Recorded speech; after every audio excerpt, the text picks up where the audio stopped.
Donc il n'existait pas. La Bible, ça me semblait être un livre écrit par des humains pour en rassurer d'autres. Et pourtant aujourd'hui, si je suis là devant vous, c'est pour vous dire exactement l'inverse.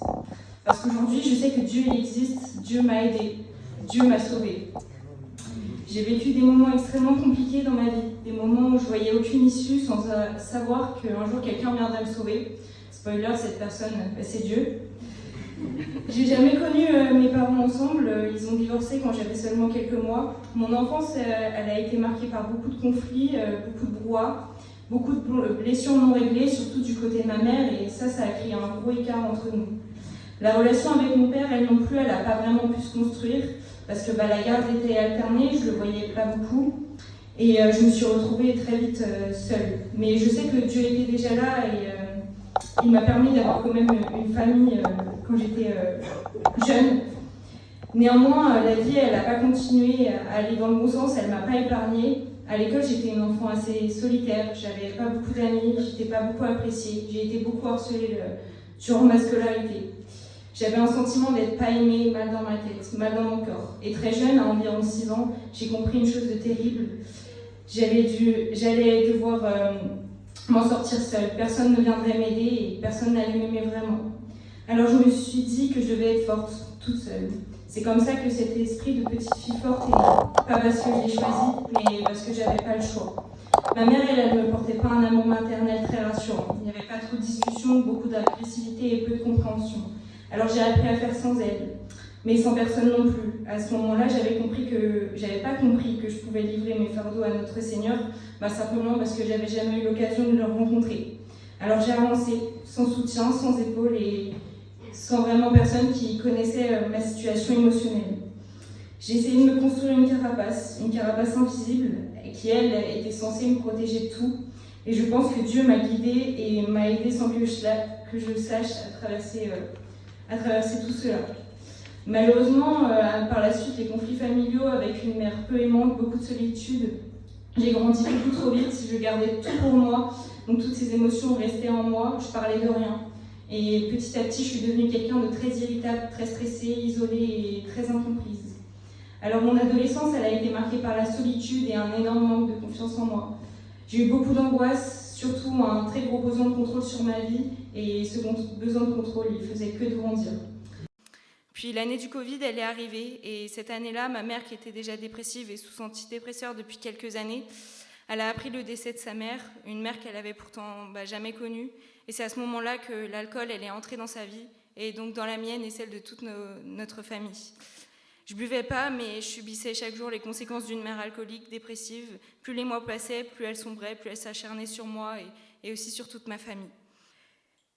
J'ai donc, à seulement 15 ans, pris la décision, une décision qui m'a brisé le cœur, partir de ma maison. C'était extrêmement difficile pour moi, parce que j'avais 2 petites sœurs, et je les ai toujours d'ailleurs. Elina et Manon, elles avaient seulement 9 ans et 12 ans, et elles aussi, elles subissaient.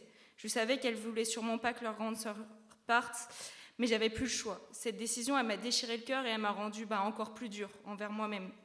En partant, j'avais cet espoir naïf que tout s'améliorerait pour moi, mais aussi pour ma mère. Malheureusement, l'alcool a continué de ruiner sa vie jusqu'à aujourd'hui. Mais cette année, pendant ma préparation au baptême, il s'est passé quelque chose d'incroyable. J'ai réussi à prier pour ma mère, qui m'a tellement détruit. J'ai prié sincèrement pour elle, pour qu'elle aussi elle soit sauvée, parce qu'elle en a besoin. Elle aussi. C'est incroyable, quand on croit en Jésus-Christ, tout devient plus possible et plus facile quand on lui dépasse nos fardeaux. J'ai ensuite vécu chez mes grands-parents paternels. Ils m'ont accueilli, nourri et logé de mes 16 ans à mes 18 ans et ils ont été très bons avec moi. Mais malgré cela, ces années-là, elles ont été profondément marquées par la solitude et je comprenais toujours pas pourquoi j'avais vécu tout ça, pourquoi j'avais pas le droit à l'amour, pas le droit à la joie et pas le droit à une vie de paix.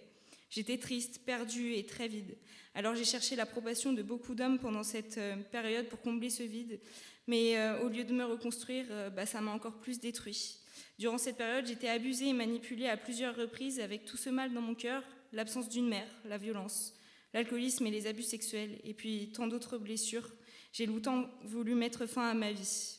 Ma vie n'avait aucun sens, aucun but, juste du vide, de la tristesse et des chaînes que je pensais impossibles à briser seule. Et d'ailleurs, c'est ce que j'ai appris en donnant ma vie à Jésus, c'est effectivement impossible de guérir sans lui. C'est exactement ce que j'essayais de faire seule et du coup je me heurtais toujours à un mur. Toute cette colère, cette tristesse, ce vide énorme dans mon cœur m'ont mené à effectuer plusieurs tentatives pour arrêter mes souffrances. Aujourd'hui, moi je crois profondément que Dieu, il m'a gardée et sauvée dans ces moments-là. Même sans en être consciente, je suis convaincue qu'il m'a gardée pour se révéler à moi plus tard. On dit souvent que Dieu il donne ses combats les plus difficiles à ses meilleurs soldats, et si je suis ici, c'est vraiment la preuve. Tout a commencé quand je suis arrivée à Nantes, ici pour mes études supérieures. J'étais toujours cette petite Jade, forte en apparence, la tête haute, mais avec toutes mes douleurs enfouies sous une très grosse carapace. Je menais une vie normale, j'allais à l'école, au travail, j'avais une vie de couple aussi avec Tiliane. Tiliane, c'est une personne clé dans ma rencontre avec Dieu et Jésus. Depuis notre rencontre en août 2023, il m'a parlé de Dieu et il m'a permis de rencontrer beaucoup de chrétiens avec qui j'ai eu de nombreuses discussions et je pense notamment à Jonah. Mais le passé, malheureusement, m'a rattrapé, l'angoisse, le besoin de tout contrôler, cette tristesse énorme et ce vide. Donc tout est devenu trop lourd pour moi. Mon médecin, il voulait me prescrire des traitements contre la dépression, mais au fond, je savais que ce n'était pas la solution. Alors j'ai mis les pieds ici, dans l'église verticale, donc en février dernier. Et je savais que je ne m'étais pas trompée. J'ai été merveilleusement accueillie par Elisabeth et Yann. Et Yann a été la première personne que j'ai entendue prêcher sur les douleurs familiales et les familles dysfonctionnelles, comme par hasard. Puis Quentin et tous les autres membres de l'église, ils m'ont tous soutenue. Et le jour où je suis venue ici, j'en suis pas ressortie indemne. Ça faisait 2 ans que je demandais à Dieu de se révéler à moi s'il existait vraiment, parce qu'au début, je voulais prouver à Tiliane que ça n'existait pas. Spoiler, il s'est aussi révélé à moi. Voilà. Donc ce jour-là, il l'a vraiment fait et depuis, moi, j'ai jamais douté de son existence. Ensuite, tout s'est accéléré, j'ai été transformée et changée. Ma vie, elle a enfin pris du sens. J'ai compris quelque chose, que j'étais née pour glorifier Dieu et qu'il n'y avait pas rien derrière. Je suis née pour être son disciple. J'ai vécu un véritable face-à-face avec Jésus et sachez que Jésus peut nous transformer. Parfois à travers des épreuves très dures, comme je les ai décrites précédemment, mais c'est pour nous apprendre à lui confier notre cœur et notre vie. J'ai vécu ce face-à-face comme Jacob dans la Genèse, et ce travail de transformation, il a été très brutal, et surtout quand j'étais au plus bas. Même aujourd'hui, il m'est encore difficile de tout lâcher, de ne pas vouloir tout contrôler. Mais chaque jour, je prie pour lui laisser les commandes de ma vie, car c'est ce qu'il nous est dit dans la Bible, dans Jean 16, 33. « Je vous ai parlé ainsi, pour que vous ayez la paix en moi. Dans le monde, vous connaissez la détresse, mais courage, moi j'ai vaincu le monde. » Je suis la preuve que Dieu a transformé ma colère, ma vide et ma tristesse en joie. Maintenant, je suis en paix, grâce à notre Seigneur. Si vous traversez des moments difficiles, des périodes très sombres, sachez que le Seigneur seul peut vous sauver, vous combler et vous aimer. Donnez-lui votre vie, vos prières, et le Seigneur est grand, c'est sûr qu'il vous répondra. La vie avec le Seigneur, elle n'est pas parfaite, elle est quand même faite d'épreuves, mais elle est profondément merveilleuse. Et c'est ce qu'il est écrit dans Ésaïe 40, 29, 31. Il donne de la force à celui qui est épuisé et il augmente la vigueur de celui qui est à bout de ressources. Les adolescents s'épuisent, ils se fatiguent. Les jeunes gens finissent par trébucher, comme moi avant. Mais ceux qui espèrent le Seigneur, ils renouvellent leur force. C'est pour cela que j'ai décidé de suivre le Seigneur. Il me transforme, il me renouvelle. J'ai trouvé un sauveur qui restera à mes côtés pour toujours et qui ne me laissera plus jamais trébucher. Dieu, il m'aimera jusqu'au bout. Moi, je veux avancer dans ses pas, suivre ses plans, essayer le plus que possible de le glorifier dans mes gestes quotidiens, lui laisser vraiment les rênes de ma vie et lui laisser aussi le temps de continuer à me transformer parce qu'il a fait des choses incroyables en moi et sachez que sans lui, je ne sais pas si je serai encore aujourd'hui ici. Et maintenant, je peux vous dire que j'ai un sentiment de paix énorme dans mon cœur. Donc, désormais, je sais que le chemin à suivre, c'est celui de Jésus et pas un autre. Et c'est ce qui nous est aussi écrit dans la Bible, dans Jean 14, 6. Jésus lui dit « C'est moi qui suis le chemin, la vérité et la vie. Personne ne vient au Père sinon par moi. » C'est donc pour ça qu'aujourd'hui, j'ai décidé personnellement de suivre le chemin de Dieu.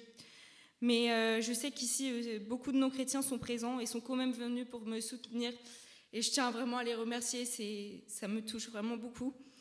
Donc j'aimerais que toutes ces personnes qui ne sont pas chrétiennes, elles comprennent que Dieu, c'est le pilier de ma vie et celle de tous les chrétiens.